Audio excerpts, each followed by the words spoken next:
সংস্কার কমিশন গঠন করেছে, আমরা তাদের সঙ্গে সম্পূর্ণ যোগাযোগ রাখছি এবং তাদের যে প্রস্তাব সেই প্রস্তাবগুলোকে আমরা পরীক্ষা করছি এবং আমরা আমাদের মতামতগুলো সেইভাবে আমরা উপস্থাপিত করছি। তবে একটা জিনিস আমাদের সবসময় মনে রাখতে হবে যে বাংলাদেশের ঐতিহ্য, বাংলাদেশের জনগণের রাজনৈতিক ঐতিহ্য, তাদের ধর্মীয় মূল্যবোধ, তাদের কৃষ্টি, তাদের সংস্কৃতি সব কিছুকে সামনে রেখেই কিন্তু আমাদেরকে এই সামনের দিকে সংস্কার অথবা এবং আর সেই সঙ্গে এগিয়ে যাওয়ার যে পথ, সেই পথকে বেছে নিতে হবে। শুধুমাত্র অলিক ধারণা থেকে, বিভিন্ন রকম ইউটোপিয়ান চিন্তা থেকে চিন্তা ভাবনা করলেই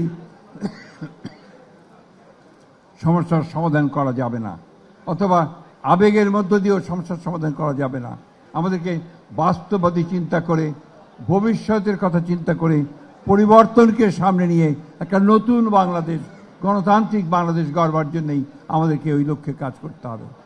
আমি সবাইকে আবার অনুরোধ করব যে আপনারা সবাই অত্যন্ত সচেতনতার সঙ্গে, সতর্কতার সঙ্গে আপনাদের ভূমিকা পালন করবেন।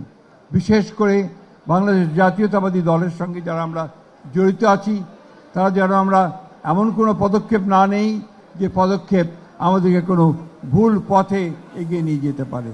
এবং জনগণের কাছেও আমাদের আহ্বান থাকবে যে আজকে এই ট্রানজিশনাল পিরিয়ডটাতে আমরা যেন সবাই ধৈর্য ধরে শান্তির সঙ্গে এই ট্রানজিশনাল পিরিয়ডটা আমরা সামনে এগিয়ে নিয়ে যেতে পারি।